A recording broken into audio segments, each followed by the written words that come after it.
Дякую за те, що знайшли час. Я хочу, знаєте, подати сьогоднішню розмову таким чином. Нехай вона буде не прив'язаною до конкретних подій, які ми зараз спостерігаємо днями, сьогодні, там, завтра, зранку, ввечері. Хочу поговорити з вами стратегічно. Ви людина молода, ви людина, яка пішла захищати країну.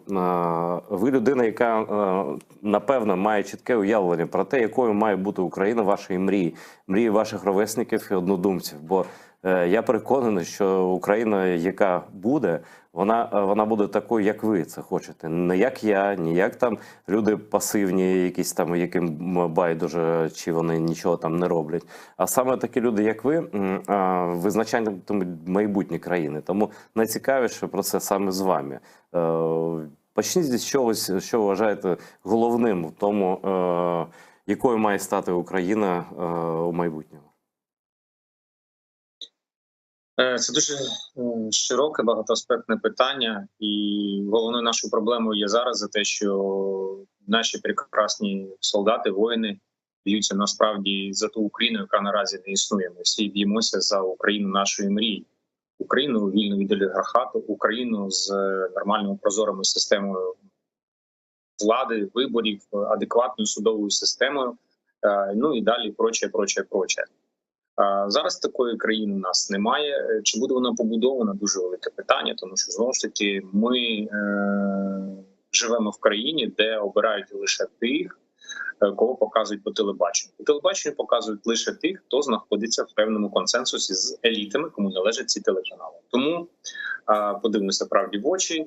Я поки що не бачу прозорих демократичних взагалі перспектив приходу до влади нової генерації, але тим не менш люди, які воювали за цю державу, вони будуть робити все для того, щоб побудувати країну з своїх мрій тими методами, які будуть розуміти. Ну, зараз ось ви сказали, що є речі, які неприйнятні, які заважають. От просто зараз нам. Ви спілкуєтеся, напевно, з іноземцями зараз в Сполучених Штатах. Що вважаєте найголовнішою проблемою, ну, я не знаю, іміджовою проблемою України, проблемою того, якими нас бачать наші західні партнери, бо ми все одно від них залежимо. І я знаю, що дуже там багато хто сприймає в штики такі оцінки з боку там людей, які на Заході знаходяться. Але ж ви можете спокійно розказати, якими нас бачать і які недоліки має наша країна в очах західних людей. Може бути, це і помилкове якесь їхнє уявлення, але все ж таки це важливо. Ну, з одного боку, є бачення певної групи впливу серед республіканців, які не є толерантними до України. Вони постійно актуалізують теми корупції, вони актуалізують тему олігархату, вони актуалізують тему невміння використання зброї українськими солдатами.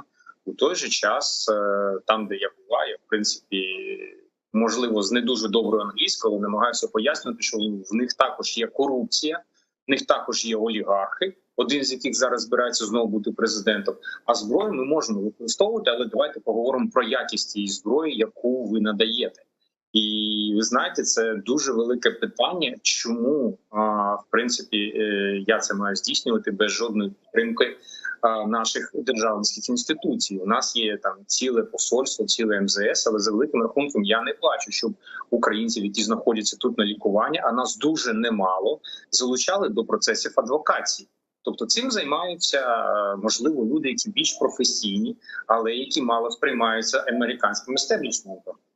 Американці, вони, якщо говорити про країну війни, вони сприймають військових, тобто людей, які за цю країну воювали, і не сприймають людей, які зараз не знаходяться в своїй країні, а чогось з непонятних, зрозумілих причин знаходяться у Вашингтоні і щось намагаються лобіювати. Ну, це системна проблема, помилка, і я не розумію, чому так відбувається, але знову ж таки це не мій рівень прийняття рішень, можливо, є якась логіка. Ні, ви маєте рацію, і дійсно, ну, ви на лікуванні. І це, ну, привід точно вас долучити кудись там, до зустрічі з тими ж там, я не знаю, конгресменами, та просто там з людьми.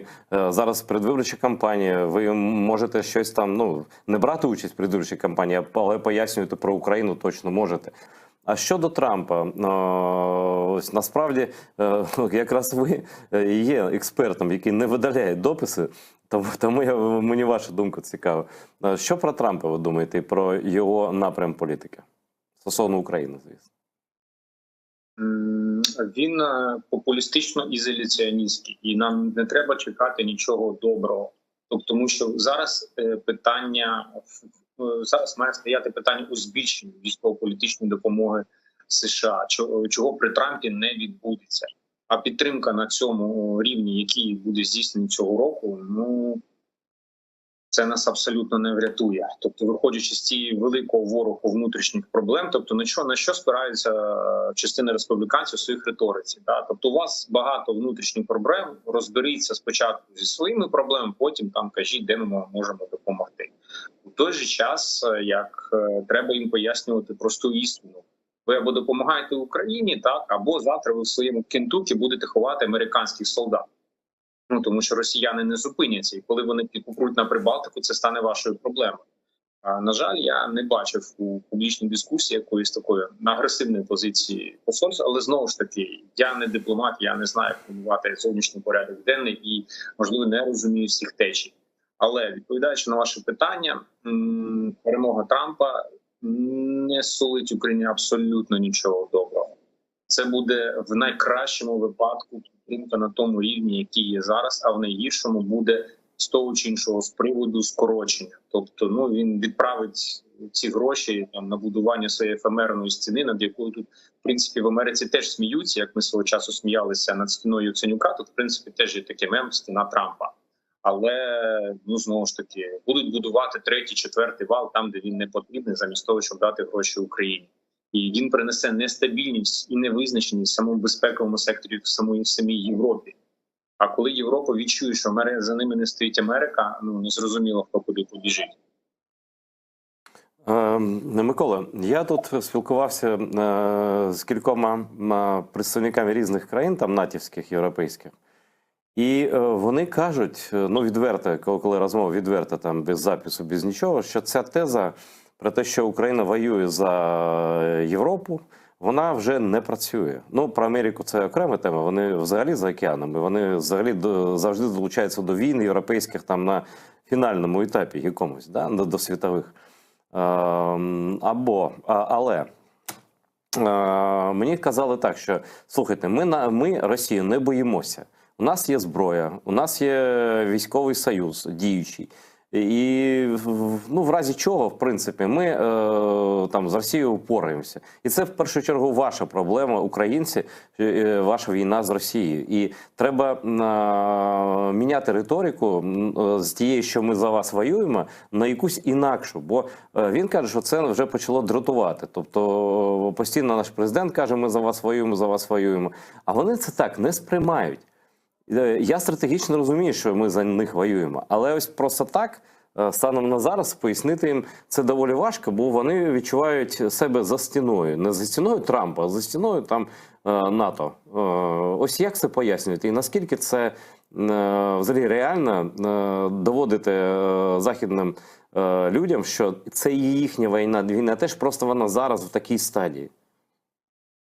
Так я тільки що озвучив тезу, після якої мені не зміг заперечити жодний республіканець. Тобто, навіть з вашої точки зору, тобто, гаразд, ми програємо, ви починаєте ховати своїх солдатів, вам від того стане легше. А як ви це пояснити своїм виборцям? І все. І тиша така, що було чутно, як мухи літають. Тобто, добре, ви не розумієте, так, треба добре, давайте приведемо інший приклад, якщо ви хочете. Але гаразд, ці тези треба шукати. Гаразд, ця риторика має, не залаштовує ця риторика, давайте цю спробуємо, але давайте пробувати, давайте шукати, давайте стучатися щодня, щосили, і не дивлячись на те, хто як дракований. Тому що це абсолютно неправда, що вони не бояться Росії. Вони бояться Росію панічно. Тому що якщо б вони не боялися, то в чому тоді проблема надання Україні всієї зброї, яка тільки можлива? І ці тези також треба говорити в очі, і не боятися образити. Нам вже нема чого боятися. У нас питання доволі просте. Ми або виживаємо як нація, або все, або не виживаємо. Якщо росіяни переможуть, нам Голодомор 32-го покаже це за щастя. Тому треба добре змінювати риторику на більш агресивну спротиву. А що ви думаєте про ті країни, які, на вашу думку, найближчі до нас, які найщиріше нам допомагають і на які можна, в принципі, сперетися, якщо навіть Трамп прийде до влади у Штатах?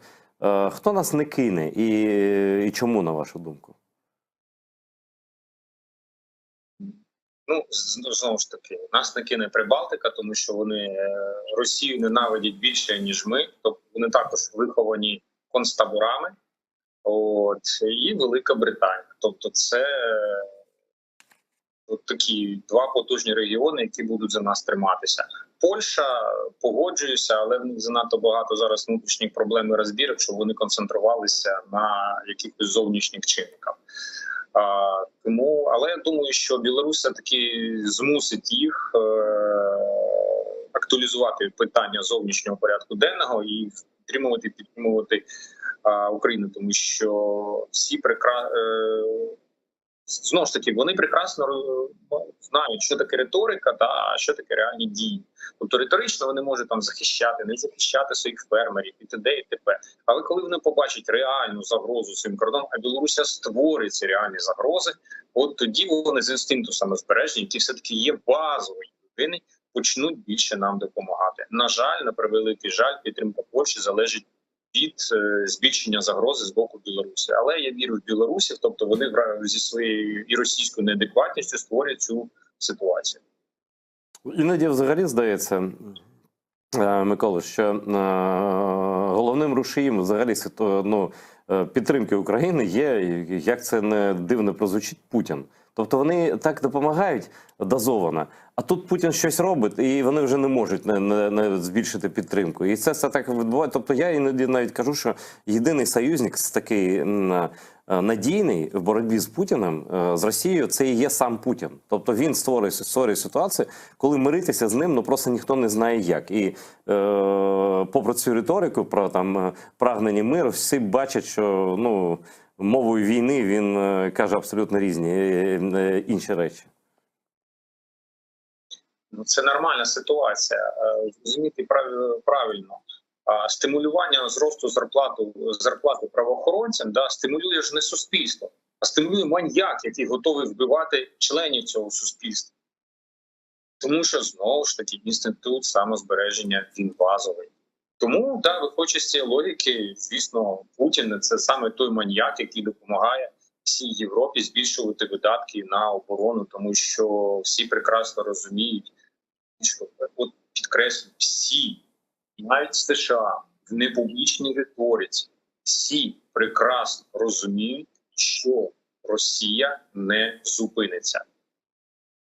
Просто, тут розрив між публічною і непублічною риторикою набагато більше, ніж в Україні. Давайте знову. Я хотів про майбутнє, і все одно про війну, бо це база. Без цього немає майбутнього взагалі. І зрозуміло, що про майбутнє розмовляти, не апелюючи до того, що відбувається, це якась дурниця. І ми, в принципі, війна тут, вона все, як би сказати, розставить на місцях. Я хочу цю тезу попросити вас, як людину військову, ось вас це стосується. Путін тут не зупиниться.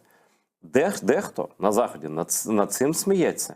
І сміються давно. Це колись, я пам'ятаю, коли, припустимо, я в 16-му році десь в етері українського якогось каналу казав, що Путін обов'язково повномасштабно нападе, сміялися за спиною, сказали, а що Путін нападе? Ха-ха-ха-ха. Я кажу, нападе. Ха-ха-ха, цього не може бути. Зараз на Заході теж люди, які є і чиновники, і прості, умовно, люди, які заперечують можливість, Україну він може, знищити, але на нас він все ж таки далі не піде. І така риторика існує. Ось як так просто і зрозуміло пояснити, добре, не Балтійським країнам, а решті країн, що це буде світова війна, що він дійсно не зупиниться. Це людина не така, яка зупиняється. Це не диктатор формату Франко, наприклад, і навіть не Кім якийсь там. Та пояснити нічого не треба, тому що вони так все прекрасно розуміють. Я теж ходив по телеканалах, включно до 22-го року, пояснюю, що крупномасштабна війна доволі скоро. Ну і що там? У війська крутілі, там дураком вишиванки назвали. Ну все грохнуло. Ну і що? Люди собі взяли вишиванки, повдягали, половина з них зараз у Вашингтоні розказують про основи демократичної преси. Що вони нічого не знали, не розуміли? Все знали і розуміли. Це дуже недурні люди. Так і з нашими сусідами. Вони всі все прекрасно розуміють. І нашому МЗС треба щодня повторювати максимально одну просту фразу. Ви або підтримуєте Україну, або ховаєте своїх солдат. Просто за рік. Але це будуть вже ваші проблеми. Ви хочете смертей ваших солдат? Ні, не хочемо. Тоді підтримуйте. Тобто ставити треба доволі жорсткі рамки дискусії. Тобто, що ви хочете? Ви хочете миру? Миру не буде. Ви будете ховати своїх солдат. І тільки це витверезує. Це витверезує будь-кого. Як тільки західний політик починає думати, що він почне ховати свого виборця, і як це по ньому вдарить електорат, тут він вмикається. Просто Україна не може жити відірвано від електоральних циклів наших союзників. Я перепрошую, наш союзник не Китай, де всі тихо і стабільно останні 70 років. Наші союзники – це сталі демократії. Хочете, щоб вам йшли на зустріч, говоріть тією мовою, яка зрозуміла їм. Вибачте, це база.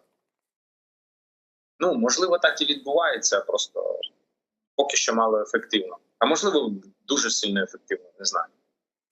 Зараз, Микола, проблема зрозуміло, чому проблема для багатьох людей виїжджати за кордон і там, українцям зустрічатися, щось показувати. І військовим проблема. Ви на лікуванні, ви у зв'язку з цим можете спілкуватися з західними людьми. Але є і люди українські, які живуть там або давно, або після повномасштабного вторгнення, за різних обставин там потрапили в західні країни.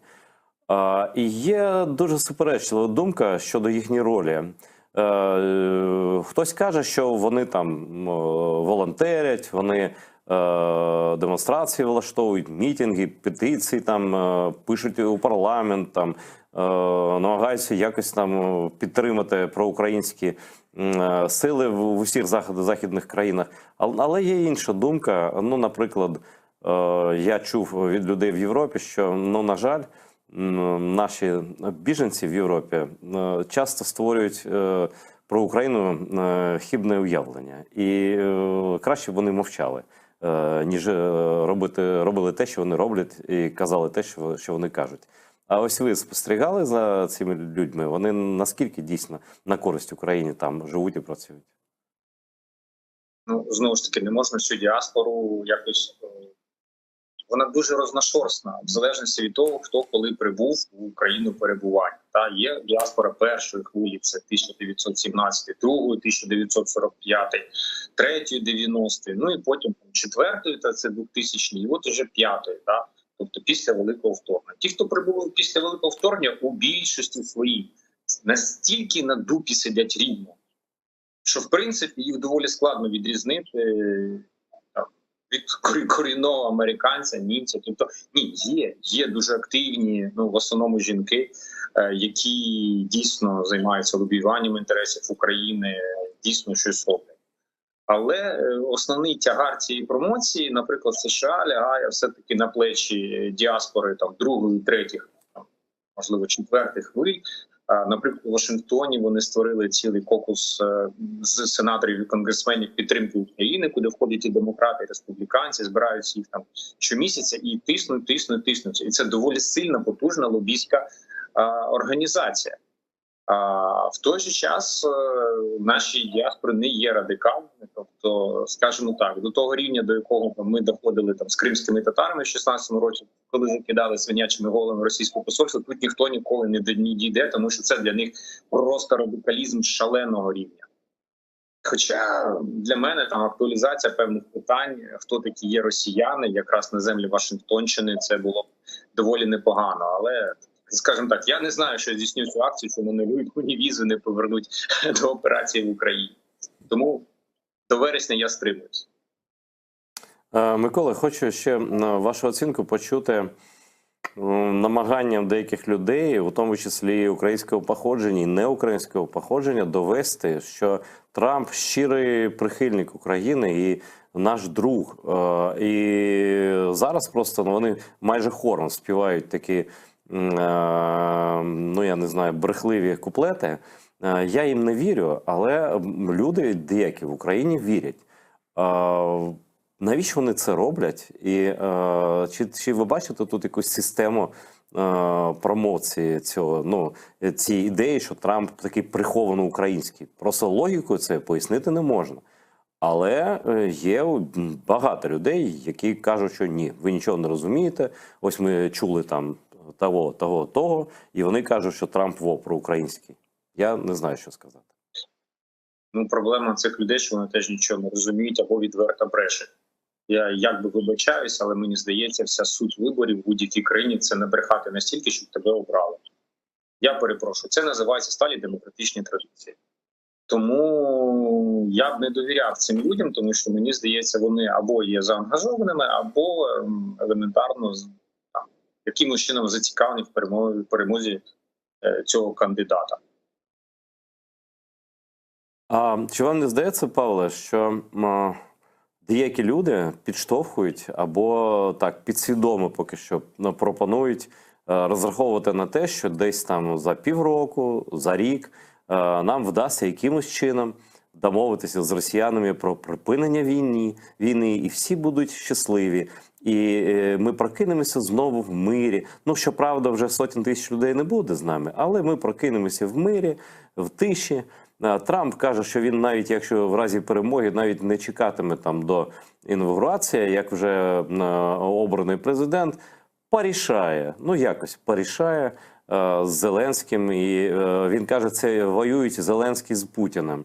І я поставлю умови, через які вони припинять це. Ну, тобто, така є певна, ну, в публічному просторі я це бачу. Ви, напевно, можливо, теж бачите. Що це взагалі за маячня? Просто я не знаю, коли кажуть про мир із Росією, я питаю, ви в Путіна не забули запитати, він цього хоче чи ні? Але така хвиля йде. Вона йде в українських медіа, деяких, в українському Ютубі, в Твіттері тощо. Тобто ідеї миру, вони якби їх підтримують на плаву. Що це? Ну, по-перше, знаєте, якщо говорити про риторику, то пан Трамп – це просто реінкарнація Олега Валерійовича Ляшко, просто в такої більш потужній його варіації. Тобто це Ляшко сотого левела просто. Тобто, ну, просто послухайте, що він несе, і в принципі, я думаю, що навіть Олег Валерійович йому давав колись уроки з популізму. Це перше. Друге, да, дійсно, наратив миру, він поширюється і в Україні, і це відбувається через те, що наша країна елементарно забула прийти на інформаційну війну, і нам зараз питання миру підміняється питанням перемоги. То те ж саме, що відбувалося в 14, 15, 16 і так далі роках. Тому що, тому що, перепрошую, населення України хоче миру. Подобається нам це, чи не подобається. Але більшості просто символьно, в якій територіальних кордонах буде Україна.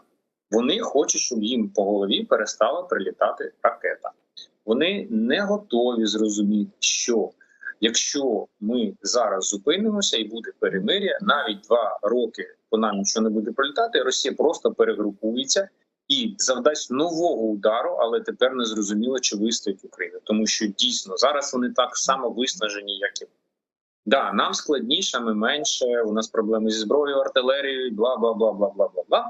Але зараз та інформація, яка йде з Росії, говорить про те, що їх мобілізаційна машина перегріта. А так як вони все ж таки продовжують воювати піхоту, це для них також дуже складно. І коли ми чуємо збільшення наративів про мир, це означає, що в росіян ще більше, ще складніше поповнювати певні свої ресурси для продовження наступу на Україну.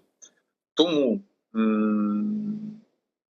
знову ж таки, позиція Трампа, вона просто дуже органічно лягає на позицію тих українців, які хочуть миру, а не перемоги. А їх більше, і це подобається чи не подобається. Це основний виборець нашого політикуму. Але ж немає виборів. Про які вибори йдеться? Вони будуть. Вони будуть. Вони невідворотні. І українці проголосують за того, хто принесе їм мир. Хто не вірить моїм словам, будь ласка, подивіться на Вірменію.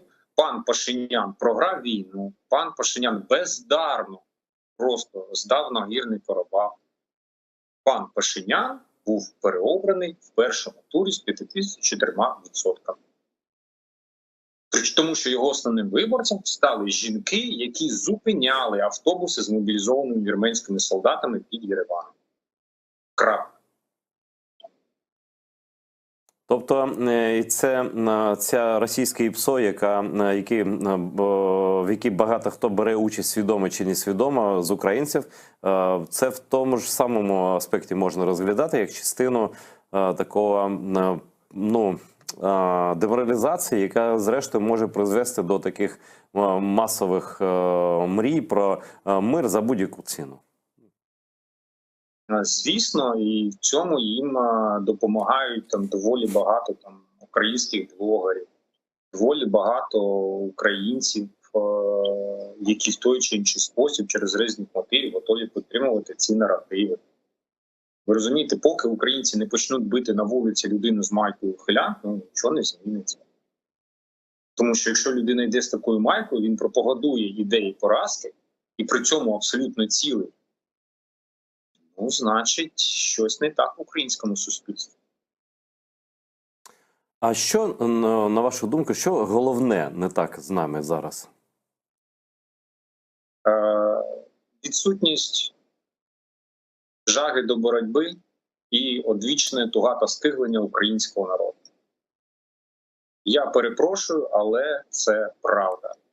Українці не можуть зрозуміти простої істини, що ти або воюєш за свою державу, за свою родину, за свій дім, або в тебе в хаті буде мовча. Але є нюанс. Коли в тебе є зброя, ти можеш відстрілюватися. І шанси вмерти, вони є 50/50. Але коли в тебе немає зброї, і до тебе в дом приходять окупанти, шанс бути розстріляним в тебе майже 100%. На жаль, наша держава не говорить з українцями тією мовою, яка їм зрозуміла. І тими прикладами, які вони можуть осягнути. Ви маєте на увазі, що немає прямих закликів до мобілізації, прямих закликів до мобілізації і промисловості тощо. Тобто, на мою думку, багато там хто з наших можновладців просто бояться вголос сказати те, що є, і те, що треба. Просто бояться сказати правду нації. І тримають націю у теплій ванні, де більш-менш усе нормально. Ну так, на фронті постійно ми чуємо про те, що просуваються окупанти, але це десь все ж таки далеко. Ось Харків взяти їм не вдалося. І війна триває, так, це складно, але це десь. Да? Ось щось таке. Я мав на увазі трошки інше, не публічні заклики влади, а позиція самого народу. І його може мобілізувати, знову ж таки, тільки влада. Тому що тільки Банкова зараз має основний інформаційно-політично, фінансовий ресурс, щоб перекрутити того, щоб просто переключити тумблер пропаганди. З того, що от ми такі горді, сильні і тримаємось, на те, що так, треба вбивати ворога для того, щоб вижити. Я не бачу тих наративів, які українцям буде зрозуміти. Я вже не говорю про мобілізацію економіки, про яку ми всі так дуже довго говоримо, але насправді ніхто не розуміє, що це.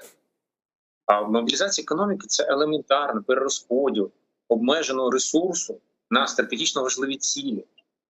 Неадекватно, коли на фронті той механік-водій має звітувати за кожний літр соляри і писати якісь фантастичні звіти в той час, коли соляри в країні, в принципі, достатньо.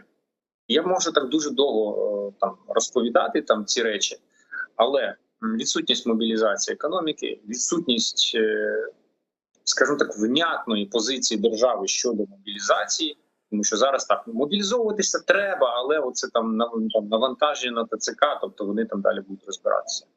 І ця невнятність породжує певну невпевненість українців у тому, так, а куди ми йдемо. Тобто, якщо ми тримаємось, то люди зможуть триматися і без мене. Тому тут все ж таки велика відповідальність на державу. Вона має давати чіткі інформаційні наративи, що робити суспільству далі.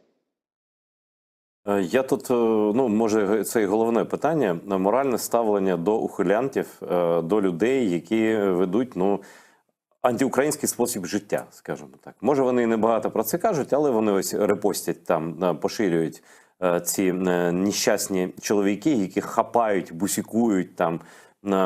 Вони постійно про це трендять. Ну, це і росіяни, звісно, тут мільярди вкинуті, але і наші теж. І на настрої в суспільстві. Тобто, нещодавно один військовий, я його репостнув у Твіттері, просто ім'я забув. Він написав, що ми ніколи не виграємо війну, якщо допоки люди не будуть допомагати скручувати там не лише тих, кого ТЦК спіймав там за ухилянство, але й тих, хто їх відбиває, цих тіток, які кричать, які там валають, що не чіпайте людину, бо зрештою, це вже я від себе. Хто такий ухилянт? Це просто людина. І хто потрапляє в бусик? Це людина, яка сама не прийшла протягом більш ніж 2 років ні за повісткою, ні за проханням там оновити дані. Тобто вона просто ховається від держави, робить вигляд, що нічого не буває, а потім підходять співробітники ЦЦК, вони їй кажуть, от звірі, ви мене там, якби ти прийшов до військкомату, якби ти прийшов до ВЛК, хто тебе хапав би на вулиці? Але в суспільстві поширена версія, що це звірі з ТЦК, ну принаймні в соцмережах це так виглядає, звірі з ТЦК, які просто так хапають людей на вулицях, вони не винні. Це ж абсолютно просто люди йдуть кудись там. І ось у нас що тут, концтабор пишуть? Дивіться, це палка о двох кінцях. Давайте будемо справедливі. По-перше, робота ТЦК не завжди є адекватною відповідно до тієї ситуації, яка є. По-друге, є дуже велика складова, корупційна складова у їх діях. Тобто, ну, я думаю, всі багато чули про скільки коштує зараз повістка без дати, да, з якою людина може вільно пересуватися. Ну, ціни, це не як би звісно в інтернеті. Це перша історія. Друга історія, що дійсно, вибачте, є конституційний обов'язок і його треба виконувати. Третя історія – це велике толерування до ухилянтів, виходячи там з їх тяжкої долі, причому у кожній ситуації. Я перепрошую, але коли українські співаки, актори і інші люди, які гастролюють по Європі і США, я думаю, дуже з такими добрими благодійними намірами, але просто перед концертом скажуть, а тепер той чоловік, який сюди прибув після 22-го року, встав і вийшов, продемонструючи це неповагу до ухилянства, ну тоді почнуть змінюватися наративи, тому що все-таки це інфлюенсери, це люди, які впливають масово от якраз на населення. Але цього не відбувається, тому що, ну, знаєте, 20 баксів є 20 баксів. Тому ми маємо таку там три причинну складову тієї складної ситуації з мобілізацією, які ми маємо. Це, перепрошую, є четверта причина. Це підготовка в навчальних центрах особового складу, після яких не всі, але дуже така немала частина приходить лише тільки з чітким вмінням і навичками по знищенню алкоголю і інших прекурсорів. І тут треба нам все ж таки проводити певну реформу в навчальних центрах, бо солдат має бути навчений. Якщо він не навчений, він не впевнений, і це породжує дуже великі проблеми на полі бою. Ну, дійсно, на мій погляд, головне – це ставлення суспільства. Чомусь ухилянт – це не ганебне якесь прізвисько, а ну, нормальний ухилянт, він страждає, він ховається, він вимушений сидіти вдома. Як так? Як таке можливо? У нас ж не диктатура чи що там? Водночас я щось небагато бачу і на телебаченні, і не чую в просторі публічному. А давайте співчувати солдатам, яким важко. Давайте медикам співчувати, які лікують бійців. Давайте співчувати, я не знаю кому. Але ухилянт на першому місці. І тут просто... Ти думаєш, я не можу сам здогадатися, чи це штучно, Чи це дійсно така якась вада суспільства? От на вашу думку. Ну, по-перше, це послідовна інформаційна кампанія наших ворогів, яка прекрасно розгорнулася в Україну через відсутність державної протидії. Це перша складова. Друга, вона падає на доволі благодатний ґрунт. Тому що дійсно українці не дуже хочуть служити в армії. Тобто всіх же все влаштовувало, поки були добровольці, поки добровольці гинули за цю державу. Ну все. Сталося те, про що я казав рік назад. Ми закінчуємося. Там, в принципі, будьте готові. Ну ні, подумали, що якось воно буде. Ну зараз така ситуація. А ті жіночки, які починають там перекривати дороги і ще щось, ну все-таки я для них придумав якийсь дуже цікавий екшен у вигляді примусової мобілізації і відправку в штурмові підрозділи. Я дуже перепрошую, я дуже люблю наших жінок. Але якщо ви толеруєте ухилянта, ви точно такі ж співучасники злочину проти цієї нації і держави. Так, у нас люблять апелювати до демократії, Микола, але насправді в Європі, в деяких країнах, я всі не знаю, але в деяких країнах від отримання повістки, причому в будь-який спосіб, до явки до військкомату 6 годин, а потім просто кримінальна справа. І пояснюй, чому ти не прийшов і що з тобою сталося. І я не уявляю там, як там, навіть не буду я там країни називати, що в них хтось буде шанувати ухилянтів. Там, напевно, вони будуть, і вони є потенційні. Але такого шанування, я не уявляю собі там у Литві, у Польщі. Все ж таки закон є закон. У нас тут, здається, в базі це така, і на цьому грають росіяни, це така умовна махновщина. Я перепрошую у Махна, але що там я все ж таки не може держава мене примушувати. Але це єдиний спосіб зберегтися, бо в державі, жодна держава за рахунок добровольців не вигравала жодних війн. Жодна держава за рахунок людей, от зараз теж таке боляче питання, 18-25 років не має призову. Добровольці служать і з першого, служили завжди, але призову, примусу державного, як громадян, немає. Але я щось не можу згадати жодну війну, якась країна виграла без молоді. Я таких випадків просто не чув про це. Ми втратили ту можливість і той час, коли ми могли мобілізовувати людей до 25, понад 25 років, і це якось би виправляло ситуацію на фронті. Зараз вже треба мобілізовувати всіх. Я перепрошую, але оце більш ніж піврічне танцювання з бубном навколо закону про мобілізацію, воно створило дуже погані умови для мобілізації людей в військо. Це перше. Друге, наголошую, що разом із мобілізацією потрібні чіткі заходи з реформи системи підготовки. Тому що те, що є зараз, воно не відповідає потребам армії, яко кажучи. Тобто, не може людина відстріляти там 3 патрони на навчання, прийти в бойовий підрозділ лінійний і вважатися підготовленим. Треба міняти цю систему. А це не відбувається. Скажімо так, про проблеми нашої армії можемо дуже довго говорити, так, але якщо ключове, то що залежить безпосередньо від суспільства, це все ж таки треба зрозуміти, що ми або воюємо, або поразка. І поразка, яка не сподобається не всім, точно не всім. Але коли ми програємо, вже не буде до кого апелювати. Ви розумієте, в 32-му, 33-х роках теж, мабуть, було дуже багато селян, які дуже сильно жалкували, що в 18-му році вони склали зброю, бо вони втомилися. Але вже було пізно. Вони просто помирали з голоду. Але спочатку дивилися, як гинуть з голоду їхні близькі, оточення і т.д. і т.п. Але шансу щось змінити вже не було. Зараз в українців є шанс щось змінити. Скористаємося? Скористаємося. Не скористаємося? Що ж, це наша буде провина.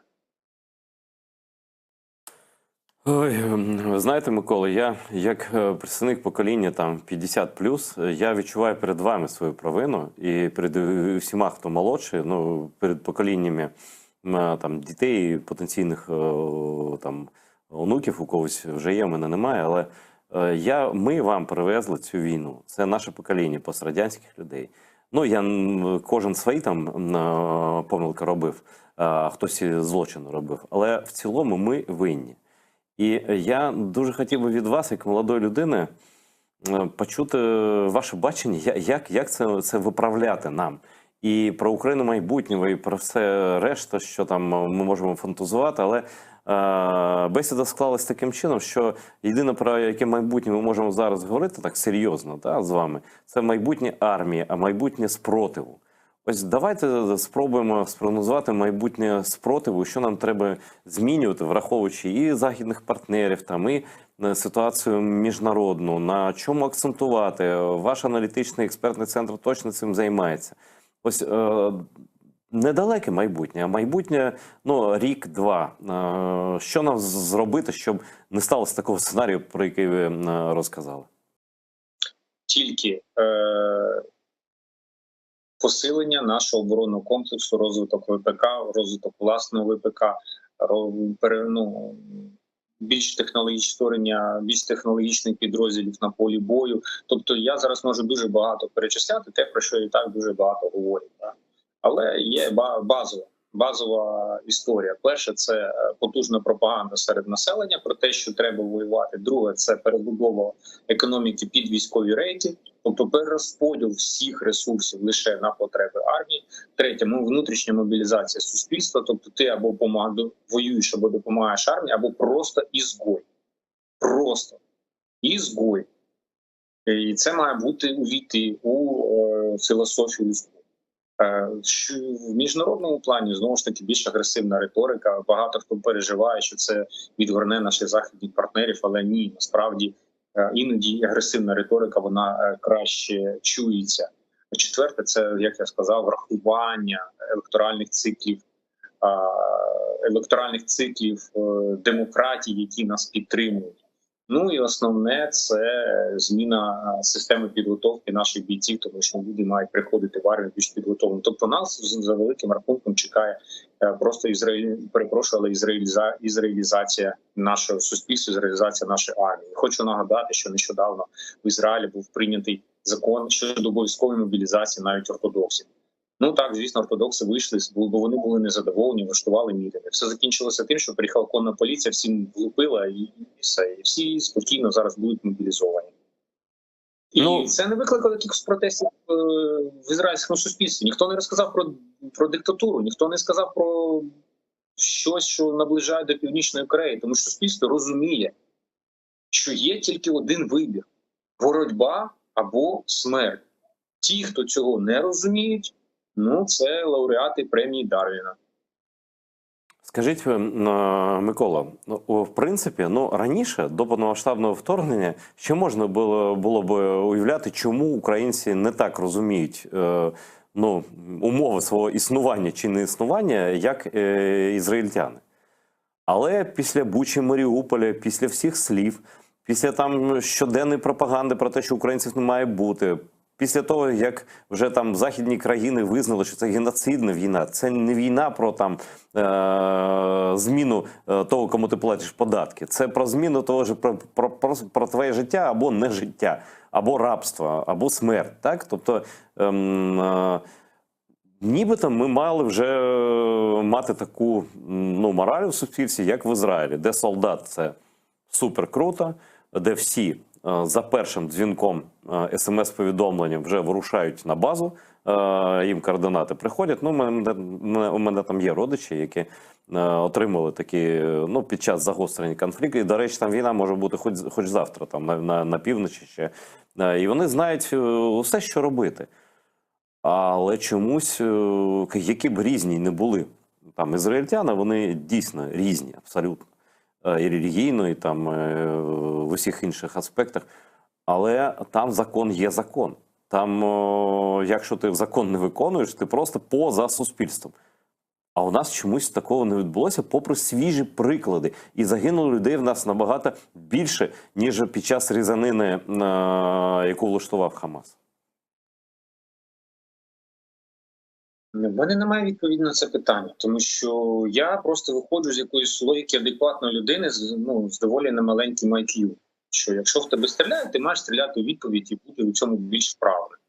Тобто логіка нашого суспільства в тому, що завжди можна домовитися посередині, і ти з цим нічого не зробиш, поки там, скажімо так, тумблер пропаганди не буде переключений.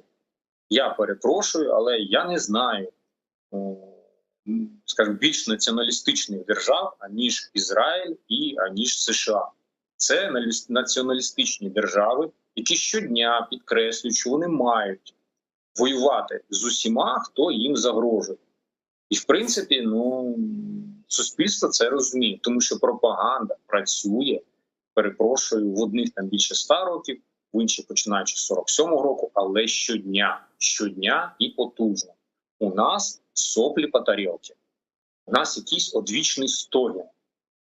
І я не знаю, як це змінити, якщо всі ресурси інформаційно-фінансової держави не будуть кинуті на пропаганду.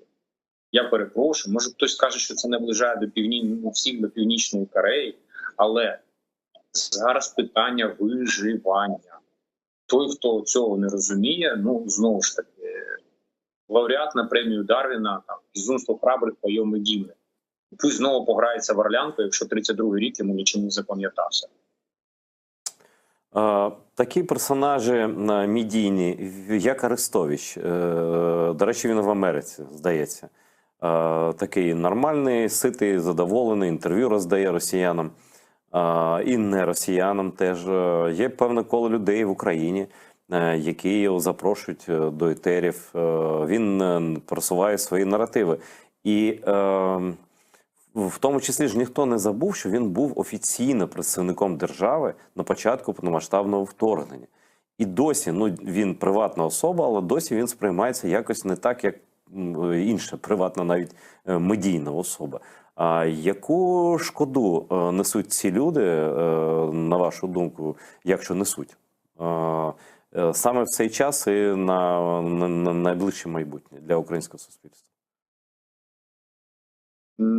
Якоїсь, скажімо так, якоїсь великої шкоди для порядку денного вибудовування стосунків між двома державами суті, адже всі розуміють навіть за океаном, хто такий Арестович. У більшості є питання, яким чином людина з такою збоченою уявою взагалі змогла досягти таких постів, але в принципі в прикладі Америці і в історії Америці є не менш цікаві факти, тому це просто сприймається як фрік, який живе і там щось розказує. Знову ж таки, американці дуже не толерують чоловікам мобілізаційного віку, які приїхали в США і ходять по їх благодатній землі. Їх це дратує дуже сильно, і всі там тези, які озвучує Арестович, за ним не слідкують, вони просто дратують американське суспільство. Я думаю, він договориться, що просто відправлять назад в Україну. Просто, я думаю, наше МЗС цим не опікується. І це тут теж дуже велике питання, чому так відбувається. Але, знову ж таки, мабуть, вони перенавантажені іншими напрямками роботи. В принципі, я думаю, треба обговорити це питання, якщо ви згадали вже про це. Люди, які поїхали одразу або трохи пізніше, після початку повномасштабного вторгнення. Люди, які є ухилянтами на Заході, які демонструють там, що в них все нормально, і деякі західні люди кажуть, а навіщо допомагати, ось вони тут, у них все гаразд, вони живуть добре, ще отримують там допомогу від Німеччини, від інших країн тощо. І звучать ідеї, як повернути людей, які порушили закон і порушують його зараз, повернути в Україну. Водночас є люди, які давно, 20 років живуть в Ізраїлі, мають громадянство Ізраїля, або там в Естонії, десь ще. І вони в Україні не жили давно. І вони знялися з військового обліку. Це, я не знаю, там, коли репатріація в Ізраїль була, там, не знаю, 90-ті, це початок незалежності може бути, так? І як це, на вашу думку, має виглядати підхід справедливий до тих чи інших чоловіків? Ось з боку нашої держави, чи взагалі реалістично якось, щоб закон запрацював для всіх єдиний? Бо хтось так, хтось ховається по домах, а хтось воює. Так не працює, так перемога не буде.